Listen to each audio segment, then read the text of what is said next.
Abre a Bíblia comigo no livro de Apocalipse, 3º capítulo.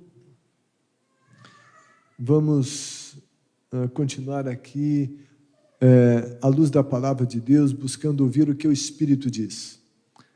3º capítulo, a partir do versículo 1. Aqui é essa carta à igreja de Sardes. Diz assim: ao anjo da igreja em Sardes escreva: estas são as palavras daquele que tem os 7 Espíritos de Deus e as 7 estrelas.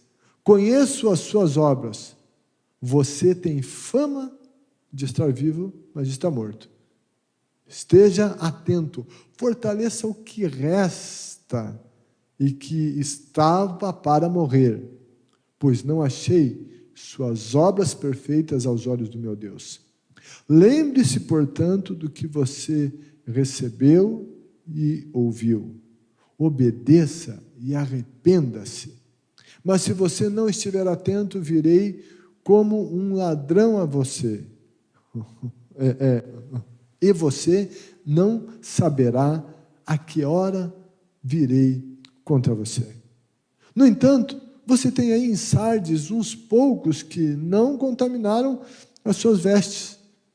Eles andarão comigo vestidos de branco, pois são dignos. O vencedor será igualmente vestido de branco. Jamais apagarei o seu nome do livro da vida, mas o reconhecerei diante do meu Pai e dos seus anjos. Aquele que tem ouvidos, ouça o que o Espírito diz às igrejas. Amém? Pai, fala conosco por meio da Tua palavra. Vem, Espírito de Deus, e ministra ao nosso coração. Em nome de Jesus. Amém, amém, amém. Vamos sentar. Jesus dizendo aqui a João, ao anjo da igreja em Sardes, escreva: João, ao mensageiro da igreja de Sardes, ao líder da igreja de Sardes, ao pastor dessa igreja, escreva.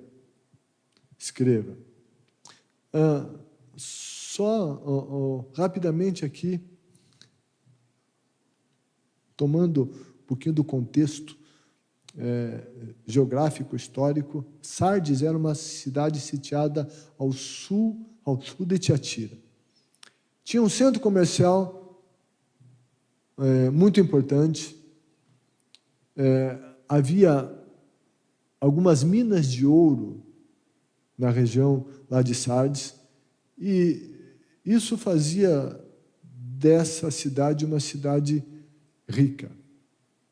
E essa carta aqui de Jesus é a igreja de Sardes. É muito interessante aqui nessa carta que, enfim, muito diferente das outras, não há menção aqui de problema doutrinário, heresias. Não tem. Não há menção de falsos profetas. Não há menção aqui de questões morais. Não tem. Não há menção de batalhas espirituais evidentes. Não é que não tinha, nós vamos ver que tinha. Também não se menciona que eles estavam debaixo de perseguição, como muitas outras igrejas ali. Não tem nada disso. Quando a gente olha, então, e a gente vê que parece que, de alguma forma, o Satanás estava deixando aquela igreja meio que em paz. No entanto, essa era uma sutileza do inferno. Era uma estratégia maligna. Mas Jesus, porque ama, ele sempre deseja mostrar a verdade. Deus é um Deus de verdade. Ele deseja restaurar e ele fala àquela igreja de Sardes como ele fala ao nosso coração. Deus é um Deus que fala. E aqui nós vemos que o que Jesus diz é que tinha morte acontecendo. Versículo 1 diz: você tem fama de estar vivo, mas está morto. Tem fama de estar vivo, mas está morto. E a gente vai ver aqui que os cristãos de Sardes, diante do que Jesus declara, eles estavam falsamente ativos. Eles eram falsamente fiéis, falsamente devotos, falsamente vivos espiritualmente. Jesus mostra que eles estavam em um processo de morte espiritual. Diante disso, Satanás não precisava fazer um combate aberto contra aquela igreja. Pois ela estava caminhando dentro dos propósitos dele. E Jesus, ele diz uma coisa muito interessante: você tem fama de estar vivo. Fama, ela sustenta uma imagem conquistada nos tempos do passado. Mas a realidade do presente nem sempre é coerente com a fama. Isso leva as pessoas ao engano. E muitas vezes existe um auto-engano. Tem gente que vive do passado. E alguém já disse que quem vive do passado é museu. Eu não estou dizendo que é errado a gente olhar no passado e ver as vitórias e louvar a Deus pelas coisas do passado. De jeito nenhum, a Bíblia diz que a gente tem que fazer isso. Jeremias disse: eu quero trazer à memória aquilo que me dá esperança. Não é negar ou tentar apagar o passado, contudo, não podemos viver do passado. O passado pode nos ensinar, os erros do passado devem nos ensinar, as vitórias do passado devem nos levar a agradecer a Deus, a engrandecê-lo. Gente, mas o passado, a fama do passado, não pode nos enganar no presente. É preciso ter uma sinceridade, uma honestidade com o nosso presente. Essa igreja era uma igreja que se fiava no passado. Ela tinha, Jesus fala de fama, e fama é isso, fama se baseia no que aconteceu antes, no passado. E aconteceu alguma coisa, houve momentos maravilhosos, mas e o agora? E o hoje? Eles estavam possivelmente se auto-enganando, tentando enganar outros. Eles imaginavam que eram, mas já não eram mais. Pensavam ou faziam de conta que eram, mas não eram mais. E isso é muito perigoso. E eu e você, como indivíduos, individualmente, também como igreja, a gente tem que ser honesto. Será que, de repente, nós não estamos sendo sustentados lá no passado? Por uma fama de espiritualidade que acontecia lá no passado, mas que hoje não mais acontece? É uma pergunta para a gente fazer. O que Deus quer? Ele quer que a gente cresça. A Bíblia diz: antes crescei na graça e no conhecimento do nosso Senhor e Salvador Jesus Cristo. A Bíblia fala de uma mudança, de uma transformação de glória em glória, de um degrau de glória a outro degrau de glória. Quando estamos diante do Senhor, expostos a Ele, E na presença dele, a Bíblia diz que ele que começou uma boa obra em nós, ele vai aperfeiçoando. Fala de um avanço, de um crescimento. Eu não estou dizendo que, a gente não viva momentos difíceis na vida, momentos de uma luta mais intensa, mas quando a gente olha no geral da vida, no gráfico geral, como está a linha desse gráfico? Assim? Assim? Quem sabe assim? Sabe, a linha do gráfico dessa igreja estava assim. Mas eles anunciavam que estava assim, imaginavam que estava assim, e não estava. Não estava. Jesus está alertando essas pessoas, e com amor. A Bíblia diz, Deus dizendo, eu repreendo e castigo aquele que amo. Ele está alertando, Jesus vê a situação dessa igreja, e Ele está falando, E o encerramento sempre da carta de cada igreja é: quem tem ouvidos, ouça o que o Espírito diz às igrejas. Quem tem ouvidos, ouça. Não fecha o ouvido. Não faz de conta que isso não é com você. Seja honesto. Como você está? Olha o teu começo. Veja como você está. De alguma maneira, essa igreja de Sardes estava como a de Éfeso, que tinha deixado o primeiro amor. E Jesus diz, volta ao seu primeiro amor. É um alerta amoroso, carinhoso, firme do Senhor Jesus, mas carregado de amor e de compaixão. Jesus é aquele que mostra a doença, mas oferece o remédio.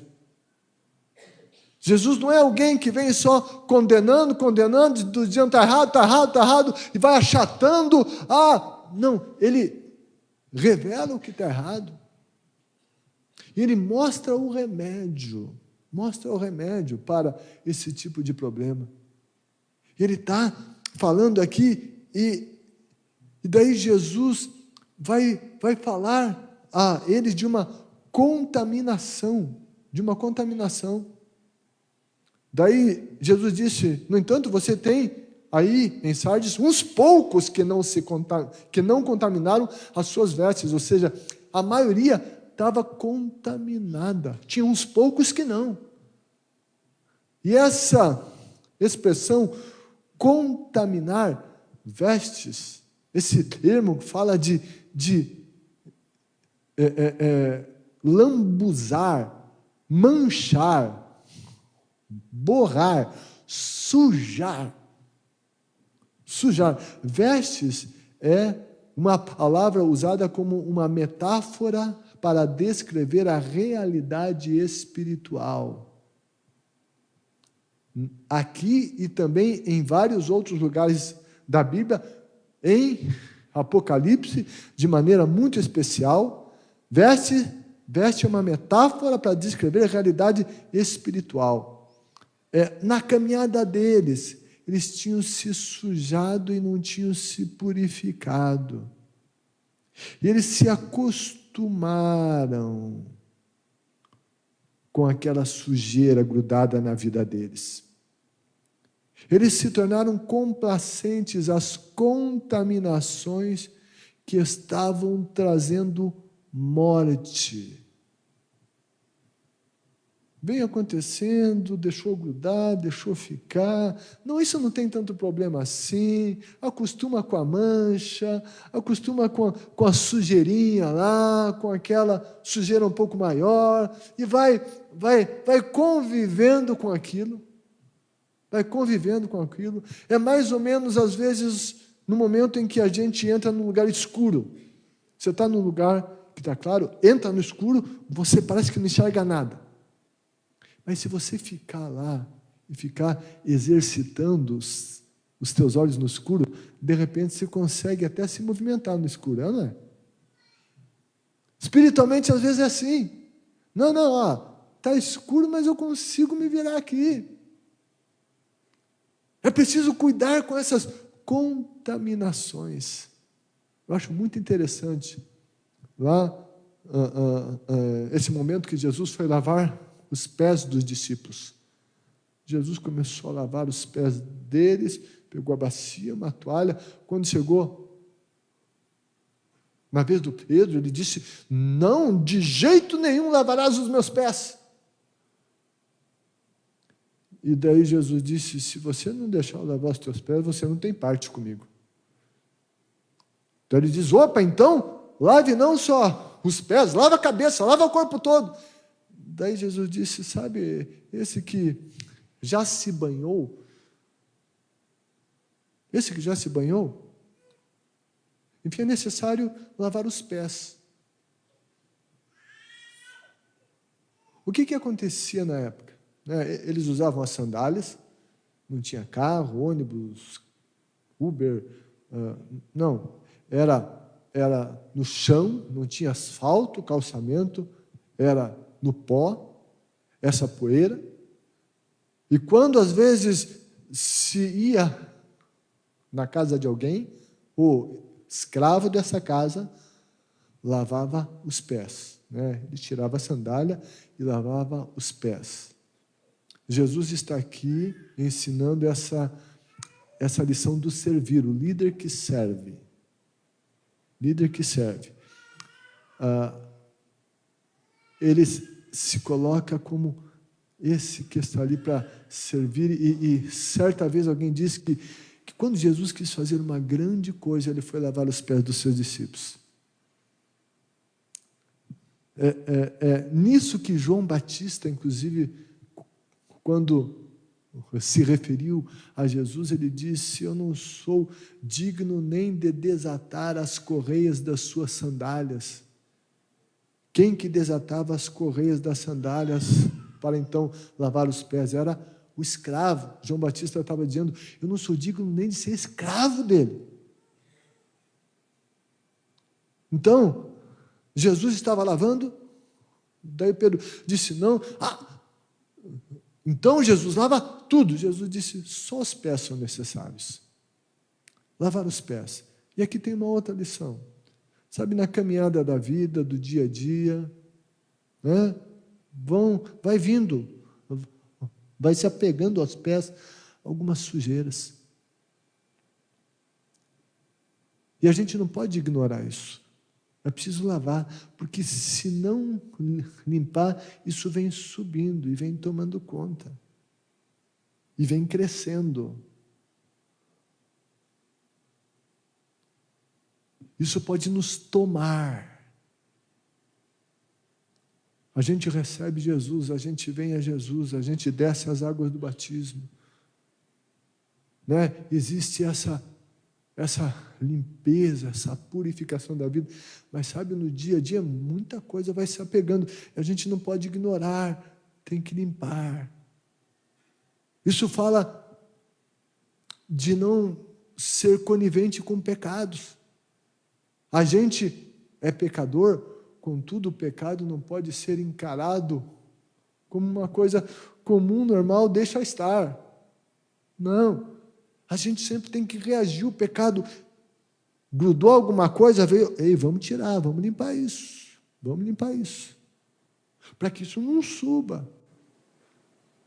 Em Sardes, sabe, tinha subido, tinha contaminado, não foi nos pés, tinha vindo na vida, as vestes estavam lambuzadas, manchadas, borradas, sujas.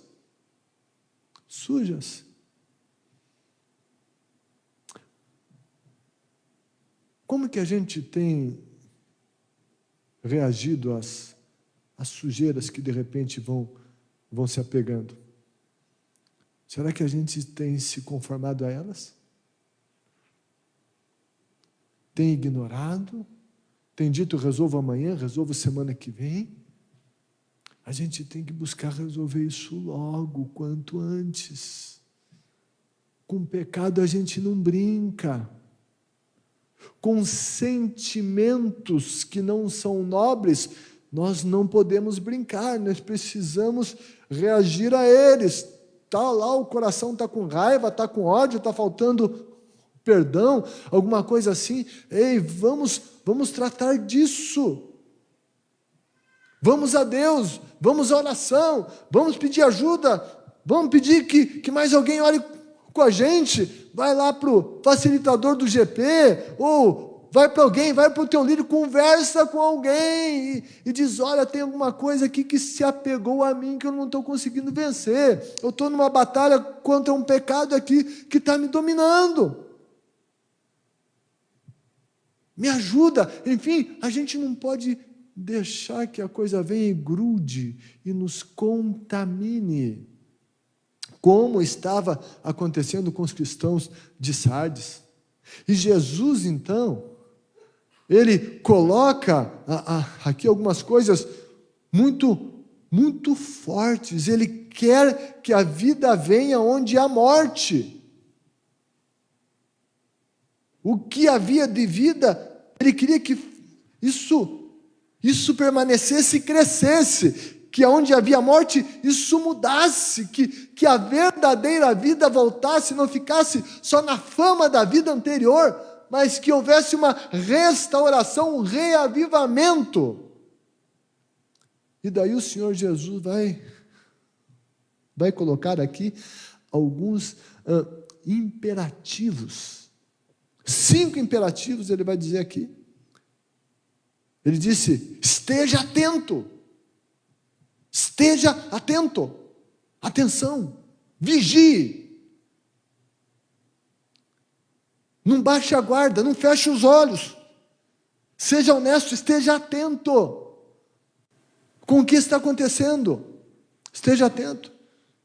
Disse: fortaleça o que resta, fortaleça o que tem de bom, fortaleça essas coisas boas para que elas venham se expandir e crescer e eliminar aquilo que está errado.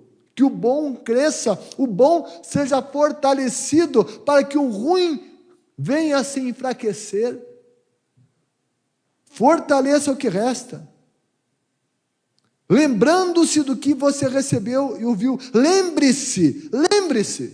Está falando de lembrar lá do passado, não no sentido de viver do passado, mas como era essa vida do passado, do que se recebeu, do que se ouviu, para resgatar isso para hoje.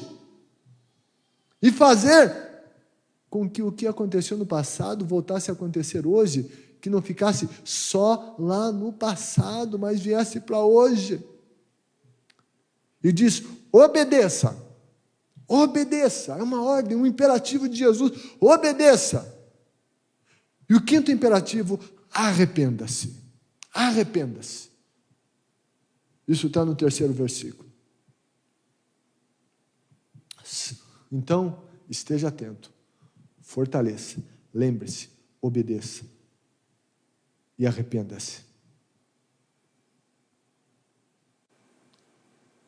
Isso que o Espírito disse à igreja de Sardes, isso é o que o Espírito diz a nós hoje. Sim, então essas coisas, as coisas boas, elas podem trazer nova vida. Estejamos atentos, deixemos o que é ruim, lembremos-nos da palavra de Deus, obedeçamos, e o que está errado, vamos nos arrepender. Como eu sempre tenho dito, não vamos justificar o nosso erro, vamos nos arrepender do nosso erro. Arrependa-se, disse Jesus. Quando a gente justifica, a gente não se arrepende. Mesmo que, quem sabe, um outro contribuiu e mexeu com a gente e, enfim, instigou um erro nosso, quem é responsável por esse erro somos nós. Nós tomamos a decisão de errar. Então tem arrependimento nosso. Vamos nos arrepender por comportamentos, por palavras, por atitudes, enfim, por coisas que mancharam a nossa vida. Mancharam a nossa vida, que lambuzaram a nossa vida, a nossa veste, que borraram, que sujaram. E a Bíblia diz: bem-aventurados aqueles que lavaram as suas vestiduras no sangue do Cordeiro. Isso tem a ver com isso aqui, vestidura, que fala da vida, da nossa espiritualidade. Vamos nos arrepender, vamos confessar. A Escritura diz que se confessarmos os nossos pecados, Ele é fiel e justo para nos perdoar os pecados e nos purificar de toda a injustiça, de toda a culpa. A Bíblia diz que o sangue de Jesus nos purifica de todo pecado. Há poder, sim, no sangue de Jesus para nos limpar, nos purificar, para tirar essas manchas, essa sujeira da nossa vida.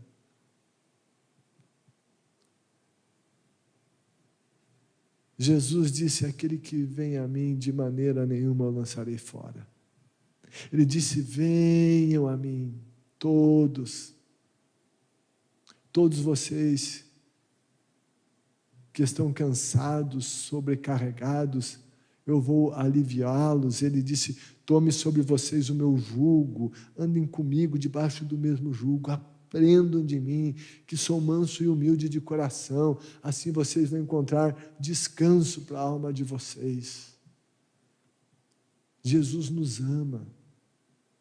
Jesus mostra o nosso erro, não com o sentido de nos empurrar para baixo, de nos achatar, de nos condenar, não, mas de nos conscientizar. Ele nos chama para cima, nos chama para sair disso, para nós nos levantarmos disso.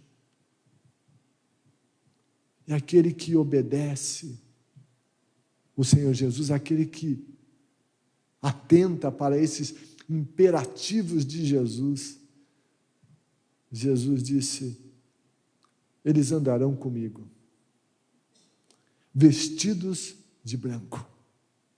Quem vem a Ele, quem se arrepende, Ele purifica, Ele tira as manchas, daí a roupa é branca, está vestido de branco, andarão comigo vestidos de branco. Jamais apagarei o seu nome do livro da vida, mas o reconhecerei diante do meu Pai e dos seus anjos. Isso lembra que Jesus disse, que está lá nos evangelhos. Ele falou: aquele que me negar diante dos homens, eu vou negá-lo diante de Deus e dos seus anjos. Ah, mas aquele que me afirmar, me confessar diante dos homens, eu o confessarei diante do Pai e diante dos anjos que estão nos céus. Então Jesus está repetindo aqui essa fala no livro do Apocalipse, mostrando essas questões tão sérias. Eu reconhecerei diante do meu Pai e dos seus anjos. Andar com Jesus significa estar em comunhão com Ele, aqui e na eternidade. Quem cuida da sua vida espiritual sempre terá o seu nome escrito no livro da vida. Sempre terá. Nessa nossa caminhada, certo? Veja bem, não é porque, enfim, eu estou caminhando e veio uma sujeirinha aqui, ó, no pé. Certo? Que se Jesus vier, eu vou para o inferno. Não, não é assim. Eu estou em Cristo. Não é porque aconteceu alguma coisinha ali, já perdi minha salvação. No entanto, se a coisinha aconteceu, lida com ela. Porque se começar a subir, daí eu fico manchado. Daí eu fico separado dele, daí eu perco a salvação. Então a gente tem que cuidar sempre. Aconteceu alguma coisa, limpa, tem que lavar os pés. Aqui está dito que é para se arrepender. A gente vai tirando isso da vida. Enfim, para que o pecado não nos tome de maneira alguma. Isso é essencial para a vida cristã. E aquele que cuida disso, aquele que não deixa, que não é complacente com o pecado, que não deixa o pecado tomar, se conforma a ele e vai vivendo assim, não tem tanto problema assim. Esse fica em situação complicada, mas aquele que vigia, não. Aquele que vigia, Jesus disse que o nome não vai ser apagado do livro da vida, não. Vai continuar lá. Vai continuar lá. Aquele que anda com Ele, que tem comunhão com Ele. Aquele que tem esse tipo de caminhada, ele vai ser honrado e não negado por Jesus. Também diante dos homens. E sobretudo na eternidade, diante do Pai e dos anjos. Que eu e você não sejamos complacentes com qualquer contaminação da nossa vida. Não. Não sejamos inocentes, não sejamos descuidados. Às vezes, um pequeno corte, se não cuidado, se não tratado, se continuar exposto, ele pode complicar, virar uma ferida grande e pode causar sérios danos. Não vamos brincar com o que a gente julga pequeno, não. Um grande incêndio, em algum momento, ele começou com um pequeno fogo. Certo? Não estou acompanhando bem de perto o que causou esse incêndio na Califórnia. Mas que está destruindo, está matando gente. Mas possivelmente, em algum lugar, foi um pequeno fogo que se alastrou. Quando tem alguma coisa ruim de pecado se acendendo na nossa vida, vamos apagar isso logo. Não vamos deixar que isso se expanda. Porque quando vira incêndio, quanto desastre causa. Quanto estrago e quanta morte acontece. Mas que elas aumentam. Estejamos sempre atentos, para que o nosso nome continue escrito no livro da vida. Que tenhamos comunhão com o Senhor.